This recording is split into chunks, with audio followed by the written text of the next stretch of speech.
two for today though. Got a frozen evap coil, and we had a plugged drain line. No, not that drain line. That's no drain line. They used to come off the bottom of the pan here and drop into this connection right here on the main drain header. And they, for whatever reason, they put a 2x1 T right here. And I don't know if you can see that drain line down there, but you see right at the right there. It goes from 1.5 inches down to 1 inch right before it gets to the header. That is not smart to me. So right here we got an 1.25 inch connection. We're going to go 1.25 inches to 1.5 inches. And just to try to minimize the bushing that we have to put over here, so we're going to go 1.5 inches straight into here with 1.5 inches, and we're going to put 2 unions on there, one on this side and one on this side. That way if we ever need to clean out this section of pipe between the coil and the main drain, just pop the unions off and clean it out. So let's get started. Alright, so the plan is going to be, we have a 2-inch T right there, we're just plugging it, and then we have our 2x1 T right here that's for this coil. Sorry about that bright light. So what I'm going to do is, in the interest of reusing parts, we're going to, luckily right here we have a union, so we're going to bust that with union free, and then we'll pull that little cup off of there and flip this pipe over, and that way we'll end up with a 2x2x2 T over here that we can just run our 1.5 inch pipe right into, and our 2x1 T right there, and it won't be doing any more harm. Alright, so here we are, we've got the pipe out with the T's on it. Here on the lift, and here's what happens to refrigeration drain pipes if they don't get cleaned out. Well, cardboard, dust, dirt. So you can see we've effectively taken a 2-inch pipe and at least halved it. Pretty nasty. You need to get this one jetted out, get it back to its former glory. That's away from the main header. This is the other side going to the drain. You can see that. Pretty nasty. Glories of industrial refrigeration right here. Alright, so we got the T's changed out. It's the 1 inch 2x2x1. There's the 2x2x2 with a 2x1.5 inch reducer. 1.5 inch here has a union there, a union there, and a clean out there. So should be not having any problems with this section of drain line right here. If you do, you just pull it out and redo it. Wash her out and slide it back in. On the other hand, that other one down there, I don't know if you can see it or not, but when I was trying to break that other T loose down here, twisted the pipe, the 1 inch down there snapped right off. So yay, we get to go fix that one too. Well, we're over here at this other piece of crap. You can see where when I twisted it, this 1 inch pipe right here just snapped right off.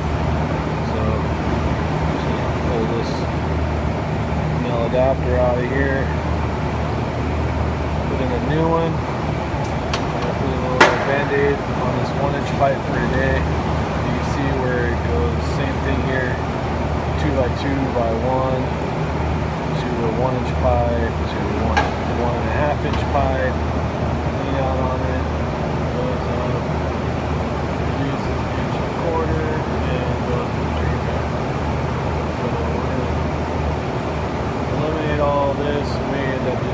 this intersection right here and this last section, I haven't made my mind up yet. We're gonna probably just end up replacing the whole thing again. So we're gonna do the same thing. Flip this whole section. Take that. There's a 2x2x2 T down there. I'll probably end up taking that one off, flipping this pipe over and having it here, so full size connection there. And this one on the having this one here on the end. It won't matter much, so we'll still be able to blow it out with water. Get it fixed. Alright, so we got that little coupling stabbed in there. And we'll pick up the parts. Fix this in next time. Hopefully we don't end up cracking that other PVC pipe like I did this one on the next one. But the thing is, we got a union, so we won't have to fix the whole thing. Now we just gotta go see why that coil is all iced up. Hopefully you guys can hear me. It's a little windy up here. We're up at the valve station for that coil that was all iced up. These are the 3 valves here. Hot gas valve, liquid line, and suction regulator. So, I don't know if I can do this one-handed, but we're going to see. Right now it's in pump down, so the fans are running, liquid's off, and the suction regulator is still open. I don't know if it's going to pick that up on the camera or not, but so this solenoid right now is energized, which is regulating. Actually, this one might be energized wide open.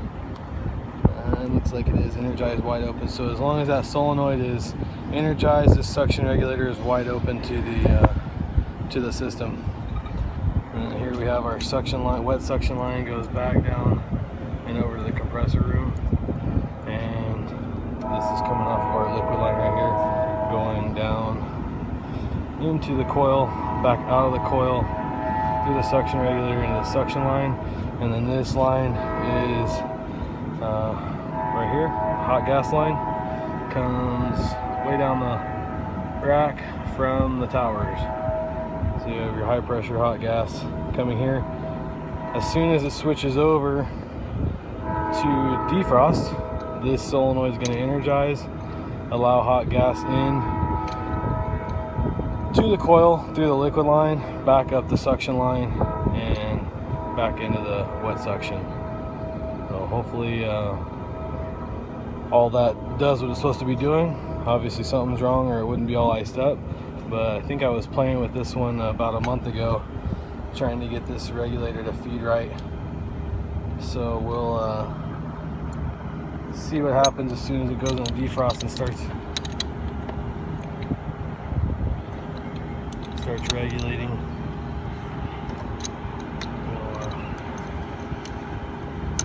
We'll see what pressure. Typical is like 75 psi for defrost on the coil.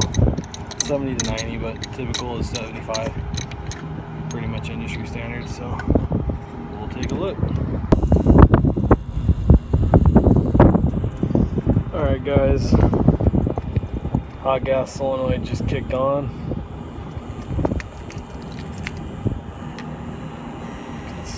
That one's on, liquid, still off. And we got our suction regulator over here, which is starting to regulate. We'll give it a second to try to build some pressure. I don't know if you're going to see, it's probably around 30 psi. It's up to 50. Give it just a second, see if it climbs up there. Otherwise, we'll try to adjust it.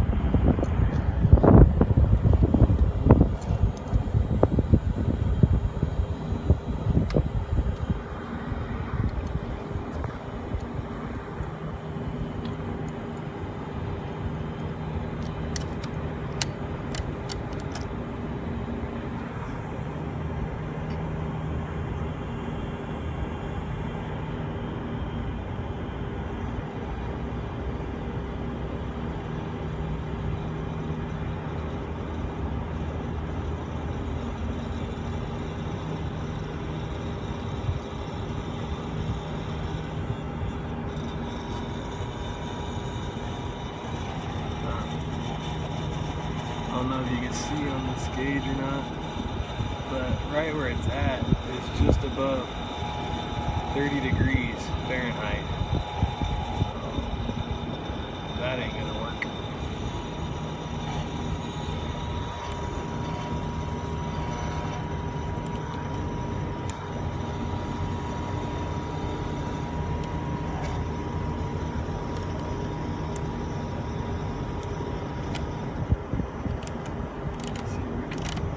Got hung up here. There you go, if you can hear that. Just started letting some hot gas through.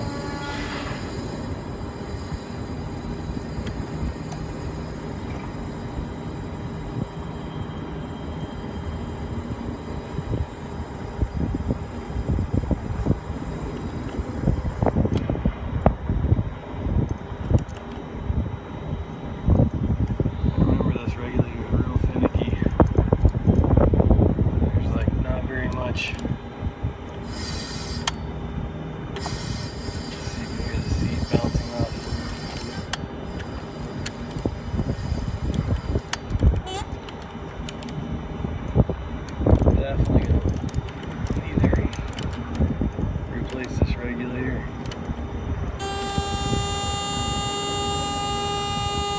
But we'll let it run for a few minutes and see if we can get the pressure to build up. It's really in the defrost. I messed with it, never was able to get it to come up, so looks like we'll be replacing this valve